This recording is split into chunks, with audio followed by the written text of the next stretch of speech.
Salut à tous et bienvenue sur la chaîne. Je m'appelle Émile Garnier et ici, on parle de voitures sous tous les angles, entretien, astuces pratiques, fonctionnement des moteurs et bien plus encore. Si vous voulez mieux comprendre votre véhicule et éviter les erreurs coûteuses, vous êtes au bon endroit. Pensez à mettre un j'aime, à vous abonner à la chaîne et à regarder la vidéo jusqu'à la fin. Vous y trouverez des infos vraiment utiles. Système de freinage. Un conservatisme sain dans la conception des freins laisse peu de chance aux problèmes mécaniques.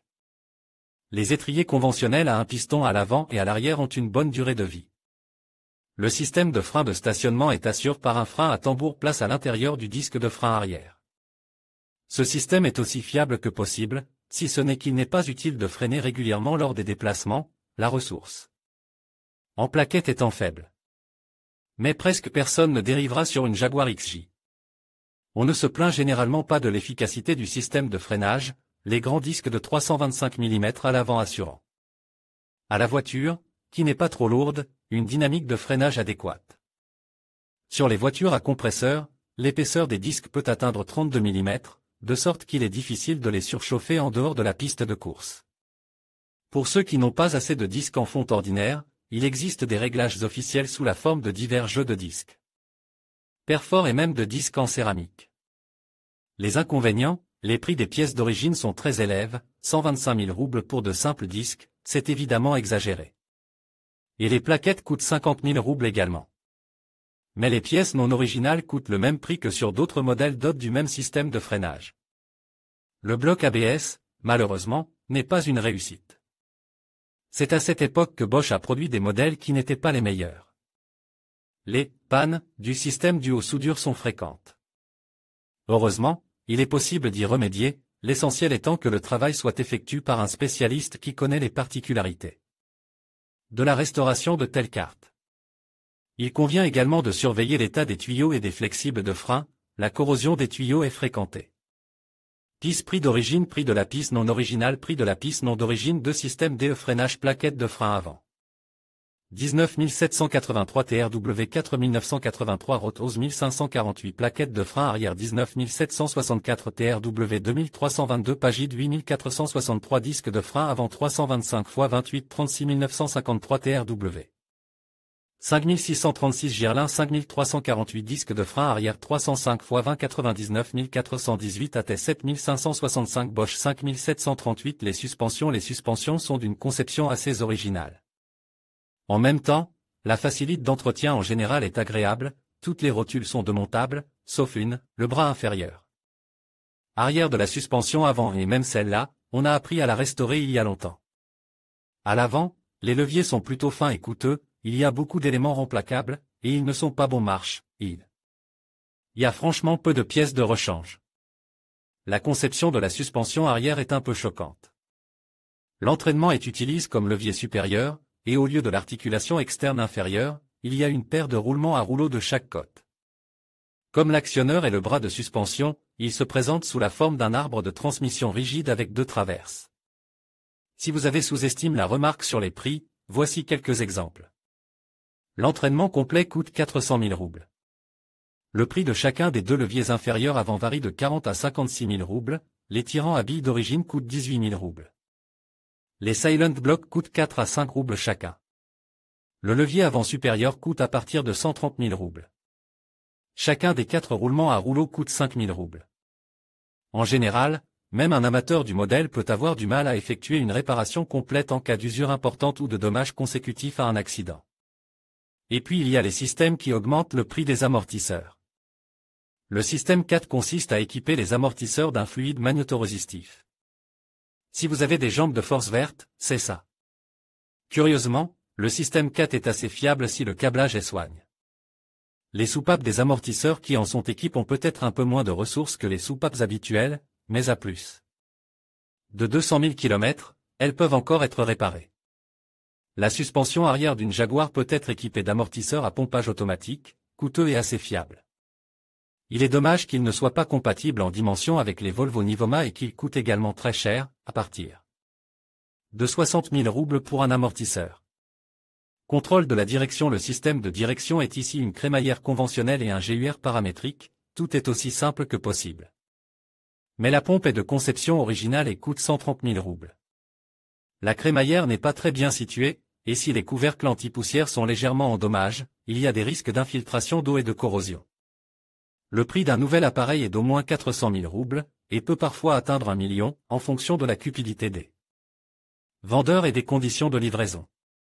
Les tuyaux avec une légère buée indispensable sur le rouleau, c'est un phénomène courant, et sur un exemplaire des manchons vieux de 20 ans, il est très probable qu'il faille refaire le sertissage. En général, le système de pilotage est assez fiable et réparable. L'essentiel est de ne pas en arriver au moment où il faudra tout racheter en même temps. Piste prix d'origine, prix de la piste non originale, prix de la piste non d'origine, de suspension, bras de suspension inférieur arrière. 38 002 non disponible, bras inférieur avant Silent Block 2633 GKN 1375, bras supérieur en A 36 298 non disponible, bras transversal inférieur de la suspension arrière 99 467 non disponible, transmission.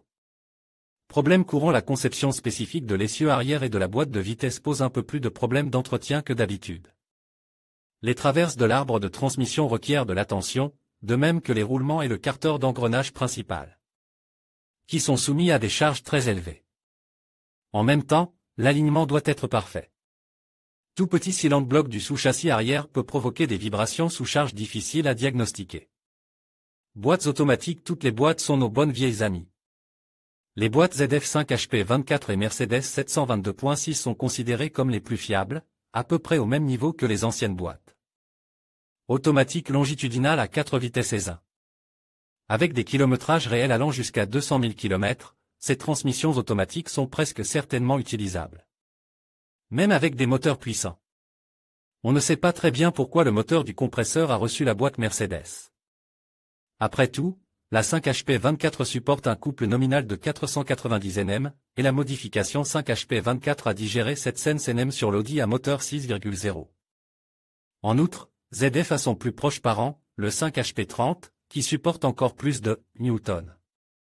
Quoi qu'il en soit, la 722.6 est un peu plus économique grâce au verrouillage du GDT dès la première vitesse, tandis que la ZF est plus démodée, le verrouillage ne fonctionne qu'à partir de la troisième vitesse, et le mode de glissement contrôle n'est pratiquement pas utilisé à faible charge.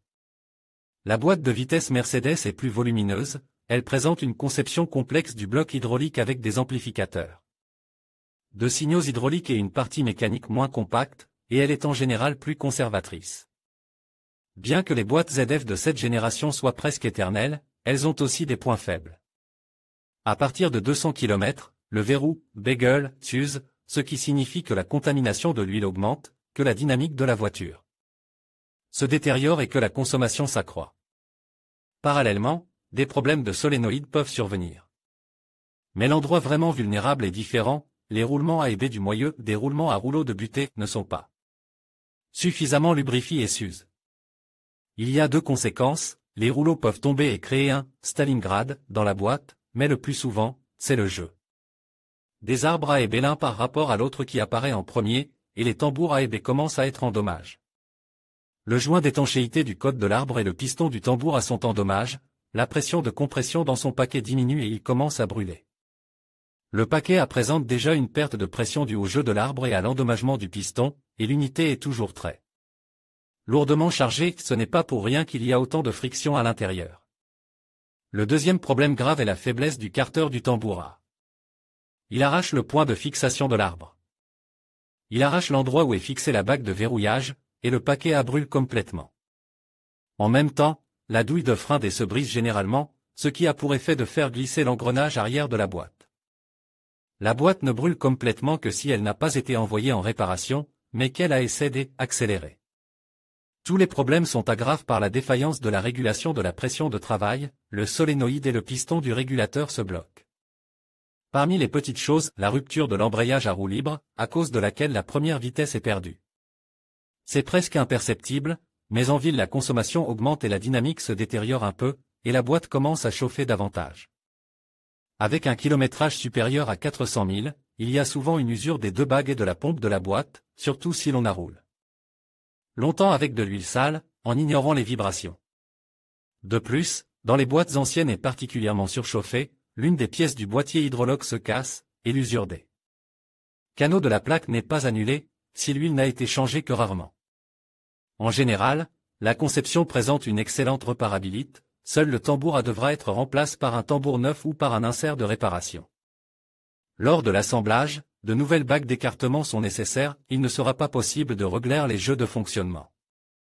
Comme en usine, sans elles, car toutes les pièces changent de taille en raison de l'usure. Il y a beaucoup d'éléments renforce pour le 5HP24E, comme nous l'avons déjà mentionné, il est possible d'assembler une boîte qui, avec une garantie, contient 7 CNM. Nous avons déjà parlé de la série 722.6 en détail dans l'article sur la Mercedes W211. Mercedes W211, il s'agit d'une transmission automatique très fiable dont le principal problème est le solénoïde de régulation de la pression de verrouillage. Le deuxième problème est la recommandation de Mercedes de ne pas changer l'huile, qui a été modifiée par la suite.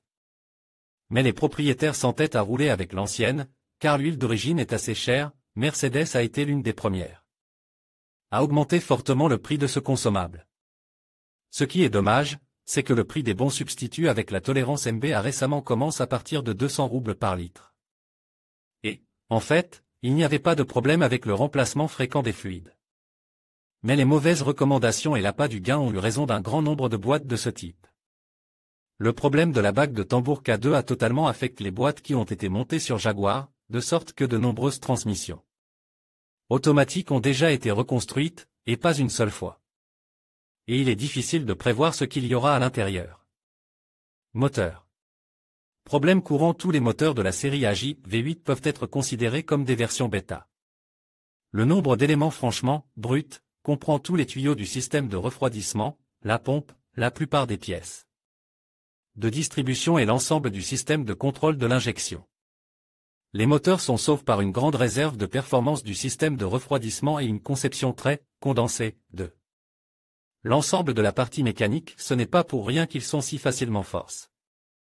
Moteur. Un guide pour déterminer le moteur qui équipe votre véhicule. Les moteurs AJ26, AJ26S sont un précurseur non seulement des unités AJ27 qui ont été installées après le restylage, mais aussi de la série AJ33, AJ34S déjà évoquée de la Jaguar XJJ. La Jaguar XJ de nouvelle génération. Il est évident que l'AJ33 peut être considéré comme une variante finale de l'AJ26 avec l'installation de tous les composants nouveaux et améliorés.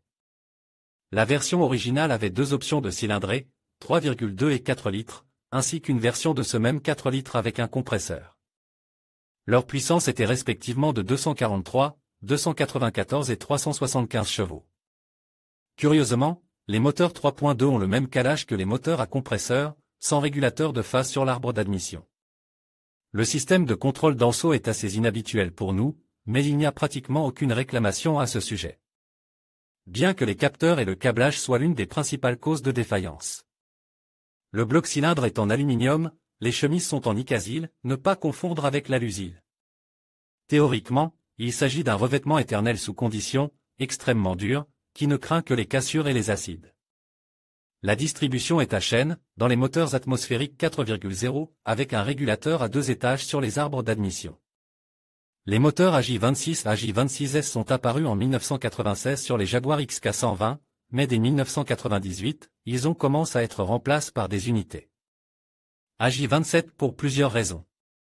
Tout d'abord, le durcissement rapide des réglementations environnementales impose le passage à la norme Euro 3/4 et une modification du système de contrôle de l'injection, d'où la complexité de l'ensemble du système d'alimentation électrique. Le deuxième facteur important a été l'abandon du revêtement en Icasil. En théorie, on pense qu'il y avait des problèmes à cause de l'essence à haute teneur en soufre. Dans la pratique, cependant, il est clair que le taux de défaut dans le revêtement des moteurs multicylindres était très élevé et que la qualité de l'adhérence du revêtement à la paroi du cylindre était médiocre. Aujourd'hui, de nombreux blocs de cette époque sont encore vivants, mais ils présentent des décollements et des rayures. Malheureusement, il est assez difficile de défectuer même un bloc nu, il faut un appareil de diagnostic à ultrasons pour vérifier la présence de fissures internes et pour mesurer le cylindre dans un cercle afin de détecter les déviations caractéristiques de la délamination du revêtement. Dans la plupart des cas, il est plus facile d'assembler le moteur sur le bloc des AJ27 que de s'embarrasser de la recherche d'un Icasil vivant. La pratique montre que la fonte s'use plus vite que le Nicasil, mais encore très lentement, même avec un kilométrage supérieur à 400 car les chemises peuvent être en excellent état. La distribution est la partie la plus problématique du moteur. La version originale, avec une base d'étrier en plastique et les premières chaînes, avait une durée de vie de moins de 100 000 ans et était également sujette au glissement de la chaîne. Les propriétaires ont même mis au point une solution rapide. Après avoir démarré le moteur, il fallait accélérer au moins jusqu'à 2000 tours, afin que le tendeur tende bien les chaînes et que le bruit de frottement disparaisse. Le seul point positif à noter est la longévité et la stabilité de fonctionnement des régleurs de phase de première génération, qui sont beaucoup plus capricieux sur les AJ27. Mais aujourd'hui, la majorité absolue des moteurs sont déjà finalisés, et tous les problèmes ne peuvent être attribués qu'aux exemplaires collector, dans lesquels le moteur n'a jamais été monté et le réglage de la distribution n'a jamais été modifié. Il faut savoir que même des voitures aussi compliquées que la Jaguar X308 étaient parfois entretenues par des services non officiels. Et qu'il n'était pas possible de procéder à une modification complexe de la distribution. Il arrive qu'ils recherchent spécialement des éléments identiques, ou même qu'ils mettent des pièces d'occasion. En règle générale, après l'achat, il convient de regarder et d'écouter attentivement. La durée de vie totale d'une chaîne de distribution modifiée est généralement d'environ 250 000 ans, et il peut être utile d'ouvrir le moteur pour vérifier tous les éléments. Il convient de noter que les chaînes supérieures de cette génération sont très bonnes, avec un faible étirement. Si vous conservez les chaînes primaires à rouleau et ne les changez pas pour les modèles 2001 et inférieurs, vous pouvez ne pas toucher aux chaînes courtes supérieures. Sur les moteurs AJ27, le bloc a reçu des chemises en fonte et le système de contrôle a été en place. Extérieurement, on remarque surtout l'absence de régulateur de dépression sur le papillon des gaz et la présence d'un connecteur multibroche sur la culasse pour contrôler le phazorégulateur, qui est devenu plus cher et plus capricieux. Aujourd'hui, le prix d'un nouvel élément commence à 100 000 roubles, et les réparations dans notre pays se font à contre-cœur. Les révolutions flottantes et les pénuries d'électricité dues à leur défaillance sur cette génération de moteurs sont monnaie courante. La synchronisation a été considérablement modifiée en 2001 et, en même temps, l'idée d'utiliser des étriers en plastique a été abandonnée. Au profit de chaînes morses, de chaînes à plaques. Elles se sont avérées plus silencieuses et plus fiables, et cette conception a donc été transférée à l'AJ34. La ressource d'un tel calage est le même quart de million de kilomètres sur les moteurs atmosphériques, et sur les moteurs suralimentés. C'est généralement une fois et demie ou 2 fois moins. La raison pour laquelle les points de fixation du tendeur de distribution ont été modifiés sur l'AJ34 n'est pas claire. En tout état de cause, cela complique l'installation des kits de distribution des moteurs plus récents sur l'AJ27/26. En principe, c'est probablement une bonne chose, les étriers du 4.2 sont plus fiables, moins chers et disponibles dans des délais de commande plus courts. Vérifiez les variantes en fonction du numéro d'identification du véhicule, VIN, car les moteurs récents différents des premiers sur de nombreux points. Il est intéressant de noter la présence, entre 1998 et 1999, de moteurs de compresseurs dans un bloc Nicasil, mais avec un cagnard AJ27S.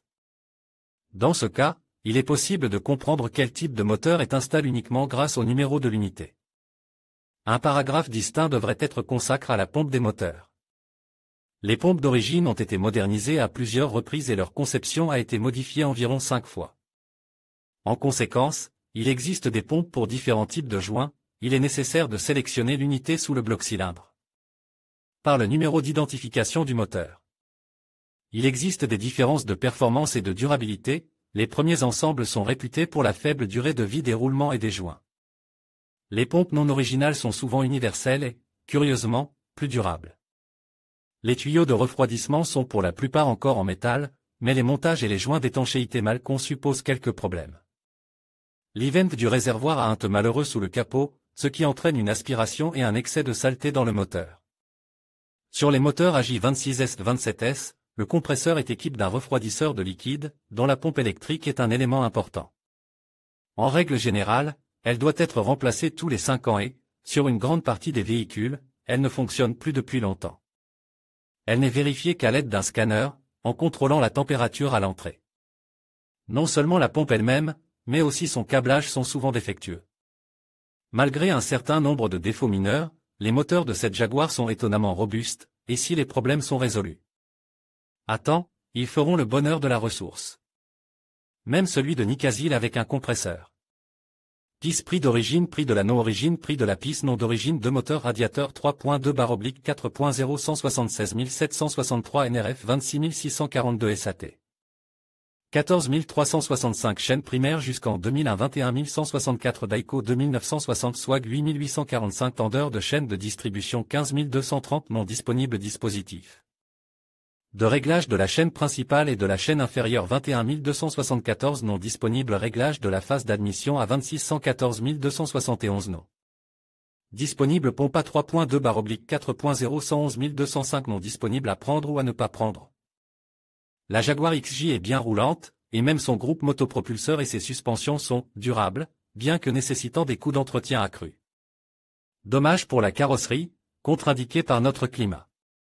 Dans les régions méridionales, ces voitures pourraient vivre longtemps et heureusement, mais il n'y a pas de service de qualité, dont elles ont tout simplement besoin, et les revenus moyens y sont plus faibles. Pour les passionnés d'histoire, la XJ est précieuse pour un autre fait. C'est la dernière Jaguar que le fondateur de l'entreprise, Sir William Lyon, a revendiqué, la carrosserie et le châssis de la XJ40 ont été créés avec son concours, et le design de la X300 est le fruit de son travail. Il n'est donc pas étonnant que cette variante de conception ait été traitée avec tant de respect au sein de l'entreprise et qu'elle traverse 3 générations, X3 Sense, X308 et X3 Sense 50. D'une manière générale, il y a de nombreuses raisons d'acheter une telle voiture, mais seulement si l'on peut y consacrer une somme d'argent suffisante pour en apprécier pleinement tous les avantages. En conclusion, la Jaguar XJ2 X308 se distingue par son kilométrage impressionnant et ses caractéristiques exceptionnelles. Avec une crémaillère d'1 million de dollars, des boîtes automatiques qui défient le temps et des moteurs V8 réputés pour leur longévité. Ce modèle incarne l'élégance et la performance à l'état pur. Que vous soyez passionné d'automobile ou simplement à la recherche d'une voiture qui allie luxe et fiabilité, la XJ2 X308 mérite d'être considérée. Merci de nous avoir suivis dans cette exploration de cette icône britannique.